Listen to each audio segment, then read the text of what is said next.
That's it. Nice fish. Woo! All right. I'm geared up. I shoot a bow, a compound bow, a crossbow. I shoot muzzle loaders. I shoot centerfire rifles. I shoot air guns. Chums on the water, Lake Tawakoni. Let's catch some sand bass. I'm ready. Let's do it. That's really awesome. I like to see you doing that kind of stuff. You gonna go back out and do that more of that with your dad? Yeah. Very good. Welcome to A Sportsman's Life. We're so glad you tuned in to join us for another exciting real-world outdoor adventure right here on A Sportsman's Life.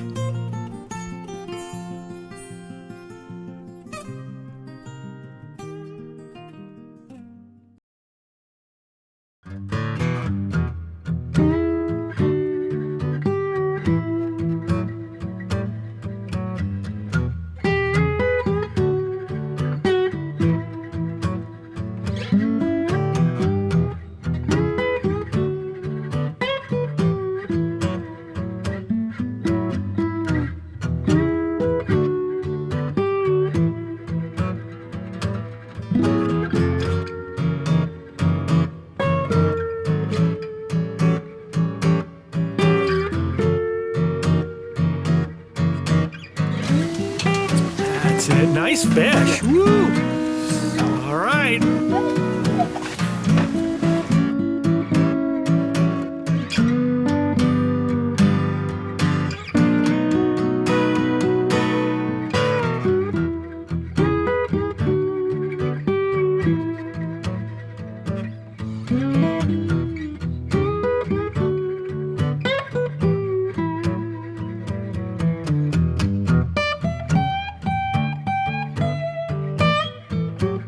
That's it. Nice one. Okay, now you can drop it over. Nice. Good job. Look at you. You got one too, huh? Daddy, get it off the hook. Yeah. I want to hold it by the mouth. Yep, I want you to hold it by the mouth so we can get some video here.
Show us how to cast her, Coco.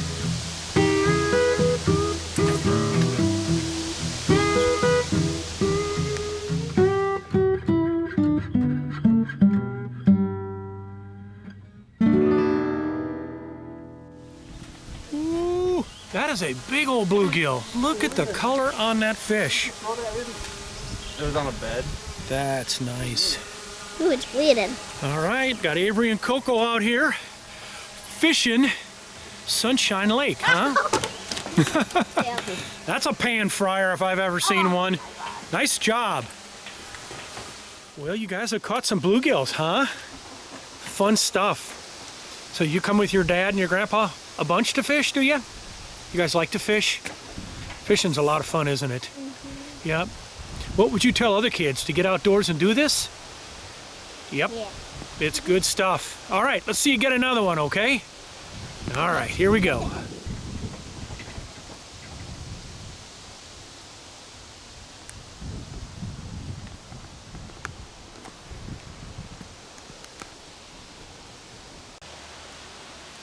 You like that Zebco reel, Yeah. Coco? Yeah. They work good, don't they? Yep. What's your favorite fish? Sunfish. Sunfish? Yeah. Very good. You catch a lot of them in here, right? Yeah, looks like a great place to catch fish. Look at the lily pads. Oh, the sun just came out. Look at that. Now we can see. Wow. Putting worms on hooks is not hard to do.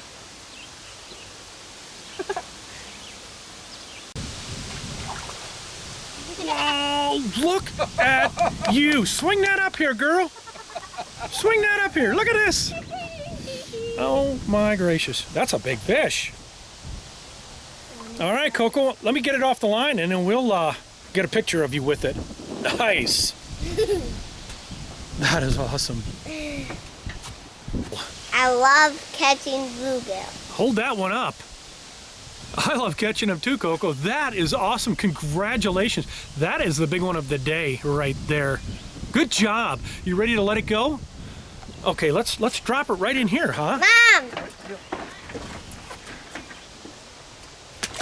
Beautiful.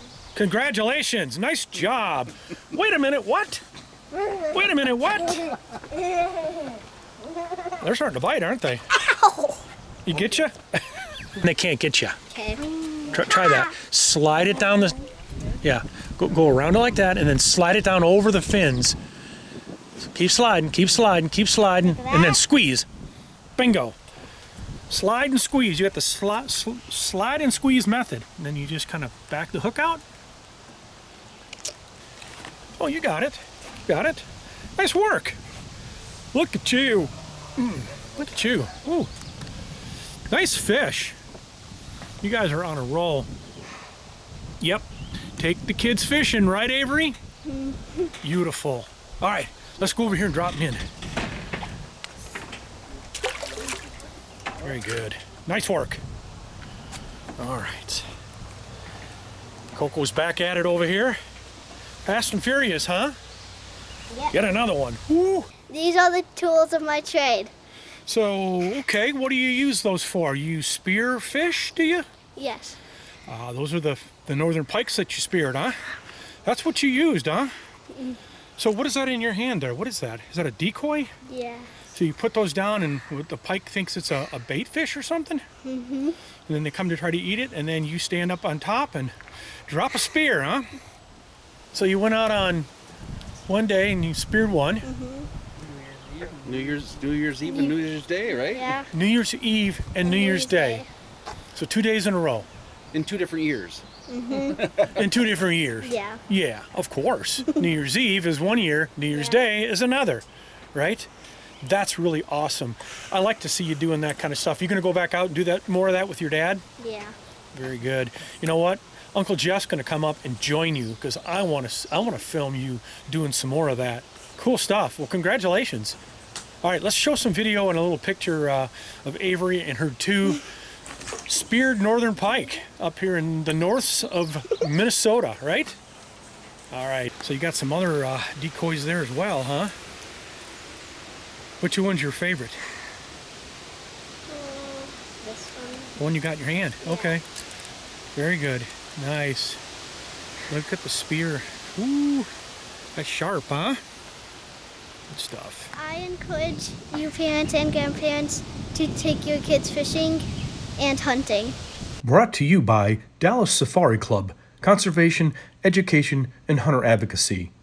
Hornaday, accurate, deadly, dependable. Taurus Firearms, maker of the Raging Hunter. Stealth Vision, high-tech precision-driven equipment tailored for the modern hunter. Howdy, my friends. It's your old buddy Luke Clayton, and I want us to talk about big bore air guns. I have a couple of them right here, and a lot of people there's a lot of misconceptions about shooting and hunting with air guns. This is a Seneca Dragon Claw right here. Actually, I've got a thermal scope mounted on it, an AGM Global Rattler for night hunting. But a lot of people think big bore air guns are quiet. They're not. They're loud. I mean, they're not quite as loud as a center fire, but they're definitely not quiet. So get that out of your head if you're thinking about hunting with an air gun. Well, these are, these things are going to be expelling 3,000 psi or more of pressure. So there's no way that you can discharge that much pressure and not have some, some sound coming out. some decibels coming out the end of that barrel. So air guns are not, the big bore air guns are not quiet out of the box. They're not. Range. Now this gun right here, this is my favorite of any air gun. It looks like a rifle, doesn't it? It's wood stock, wood forearm. It just looks cool. Well, I'm not going to be shooting deer at 150 yards with this, or hogs even. I consider this 60 yards. I don't think I've ever shot anything more than about 60 yards with it, sometimes closer than that. But that's just me. There are air guns out there that people shoot deer 150 yards away. Well, I shoot a 350 grain bullet out of this thing, and the trajectory, you can do the math. Even one that's an air gun that's powered up to over 4,000 psi, that bullet's going to drop when it gets out there at the extended yardages. So I consider an air rifle within 100 yards in gun for me.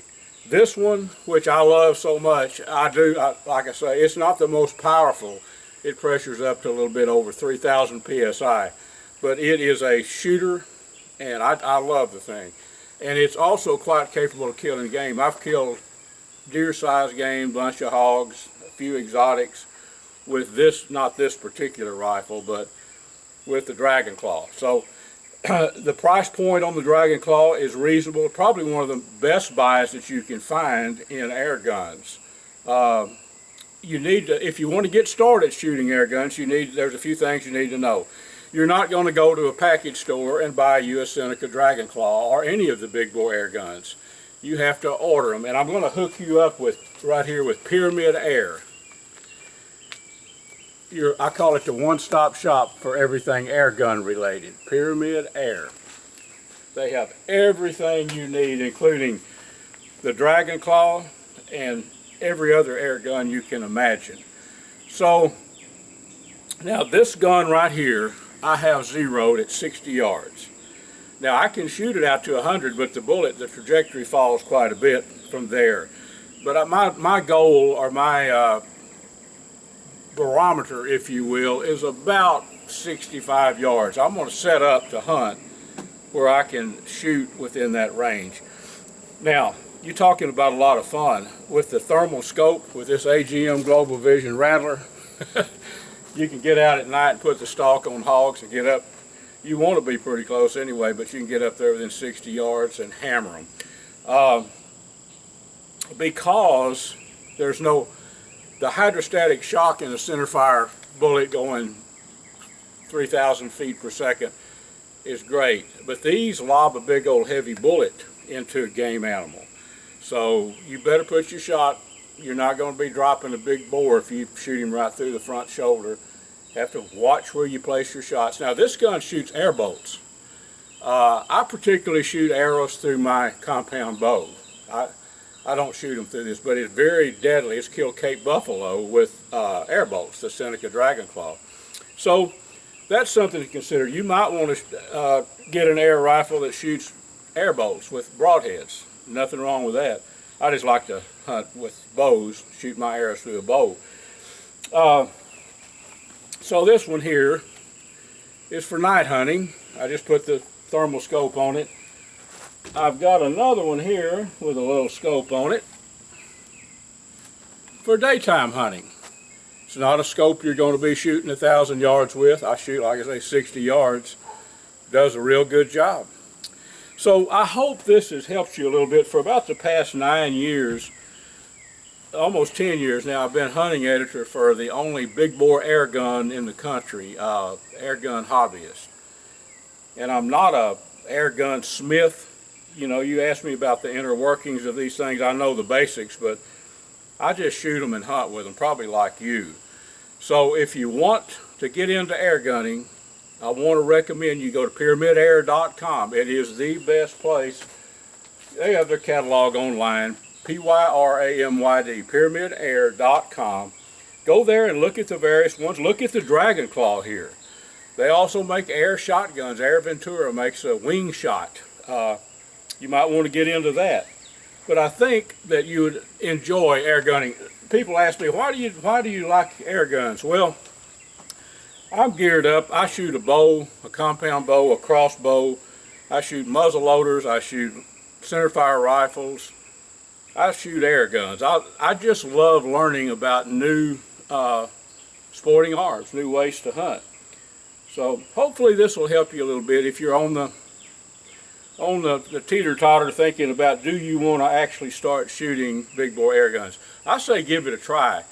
Just don't think you're going to grab one of these and start, or I don't advise long range hunting of animals. They're fun to shoot long distance, but the trajectory on these big heavy bullets falls off way too fast at the extended yardages, in my opinion. Now there are experts that shoot these and they do harvest game over 150 yards. That's just not me. Folks, let's get on with the rest of our show. I want to tell you, Jeff Rice, if you watch our show much, I don't know any other show, maybe there are some, a fresh show every week. We may not be shooting a Cape Buffalo every week or catching a 10-pound bass, but these shows are fresh. This happens within days of when you're watching it, me visiting with you. So thoroughly enjoy doing a Sportsman's Life with my buddies Larry Weissoon and Jeff Rice. Now, on to the rest of the show. We've got a lot more fun stuff coming up, so stick with us. A Sportsman's Life is also brought to you by Mossberg, American built, American strong. The YO Steakhouse, Catch and Release Apparel, AGM Global Vision, your go-to for thermal hunting scopes and spotters. Pyramid Air, your one-stop shop for everything air guns.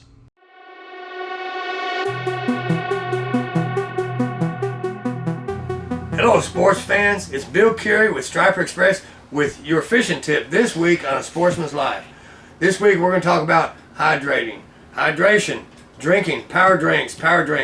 Can't get enough of this. Drink all the water you can. When you're filling that cooler up, put 2 to 1 of these with your beer. You need the water out here. It's already 90 degrees in Texas.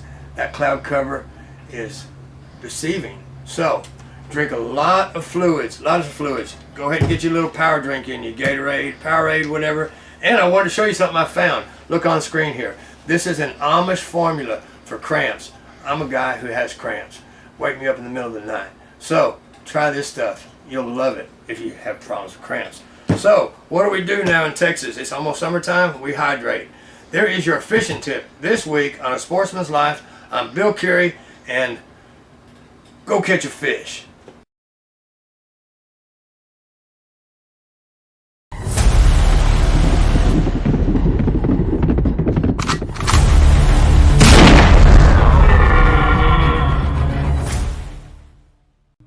A special thanks to these fine sponsors, Vineyard Max Deer Products, and the Anchor Inn and Marina on beautiful Lake Tawakoni, 1 hour east of Dallas.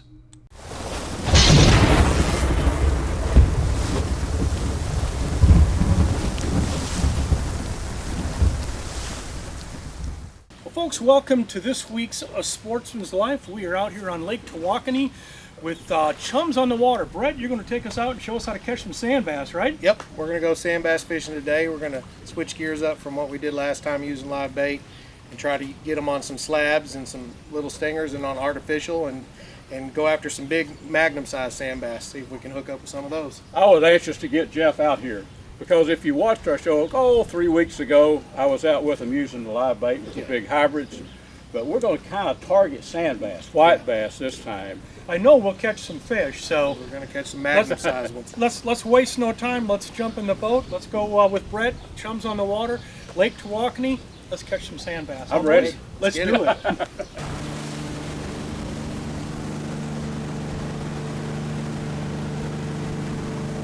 show you.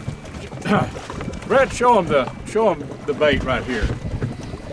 The stinger there. Oh, Yeah, that. The stinger is just a little 32nd or a 16th ounce little crappie stinger, and I just let it rest on top of that swivel. It's just free slides up and down like that. And I've caught most of them on that. I'm going to drop it back down and see if we can do that again. Well, we're fishing with chums on the water. Brett, Lake Tawakoni. We're looking for sand bass. We're out in, look, how deep of water are we? We're sitting in 20 right now. About 20 feet of water. We are catching some. Yeah. We've started to catch some. Just look at this. Yeah. I mean, we've just been here for about 15 minutes. Yeah, we've got a little pile of fish going on. Jeff and I call that what? Good eats? Definitely good eats. Good eats. Yeah, beautiful day. Beautiful day out here. See some hanging tight to the bottom. Yep. Slabs off the bottom. Beautiful day. I'm just trying to get one of y'all to catch one here. As soon as I fire up the camera, that's how it always is, right? Oh, every time I knew it. I told you. I called that. As soon as you stopped, I was like, oh, that's it. That's it. That's one thing about white bass, you know, sand bass. I've got people, and all of us have ran into, oh, they have the red meat. They're not good. No. Oh, no. These, well, actually, the smaller ones, I don't even worry about the red meat. Brett doesn't either, do you, Brett? No. The bigger ones, just a little thin. But not near like what a hybrid or a striper has. I mean, it's almost, if you're frying them up and you season them good in peanut oil, I mean, I've been doing this a long time, and I've fried plenty of fish up with crappie, and I've never once had a person tell me, hey, like, what kind of fish is this, or even notice the difference. Yep. They eat them all up Yeah. just as good every time. No question about it. That's right. There he is. Yep, there we Okay, go. Jeff. You finally got one, Luke Clayton. Oh, yes. Even the blind. Don't lose them at the boat like the last one. Oh, no, I'm not. No, this is a monster sand bass. Yep, swing them, flip them in. Oh, yeah. Oh, good one. Good one. Well, I There could we have go. lost him because he was kind of foul hooked in the gills. That's what we're looking for right there. Well, that's keeper. 2 fillets, mighty good eating right there. We'll Yes, put sir. him in the box. All right. I'll get back there and show you boys how it's done. How about I that? want you to, because I Yeah. need some training. I've never done this before. Yeah. There we go. Beautiful. Looking good.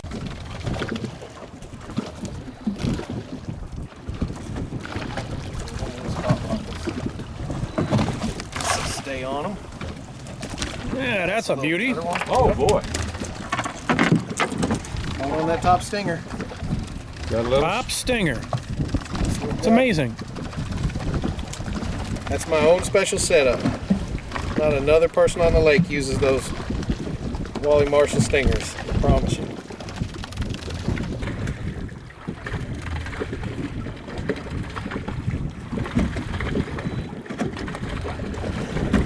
Okay, so another one bites the dust. Ah! Oh, no. Foul hooked in the gills. Well, that's okay. I have just hooked what I think to be the biggest sand bass of my life. Look at this rascal, would you? Huh? Look at here. Hey, you had me all excited, man. I thought you had a Look, monster. look. Well, I guess that's a monster. It's easy to catch the big ones. This is a little tutorial by Luke here. Your bait It's easy is to bigger catch than the that big fish. ones, but when you can catch them this size consistently, you know something about fishing. You're quite the angler, buddy. That's just my tip for the day. You're not throwing that in the box, I hope. I mean, what are you talking about? Take a look at that fish, man. Look at that. Woo, that's a dandy. Another trophy white There he bass. is. I got And look what's happening here. Look All at right. go. All right, well, I lost it. I'm over here filming when I should be fishing. Yeah. That's what's important, right? You know what? This is amazing. This little stinger bait We right caught here. a lot on the stingers. It's amazing. Yeah, that's My invention. that's Brett's Yep. his invention, if you will. Yep. Look down in this box right here. Yeah, and that's at just the top of them. Man. Brett knows. He knows where they are. That's a fish fry right there. Oh, Ooh, it's doggy. several. Several.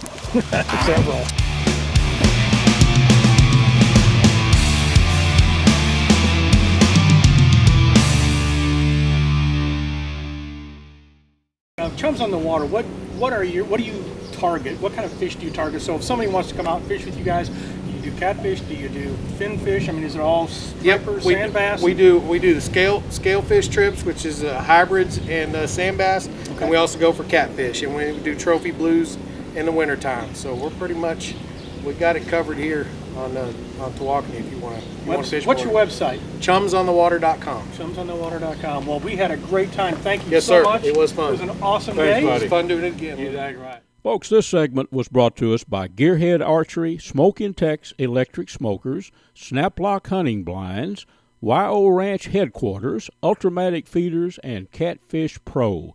Tune in next week for some more real-world outdoor adventures right here on A Sportsman's Life.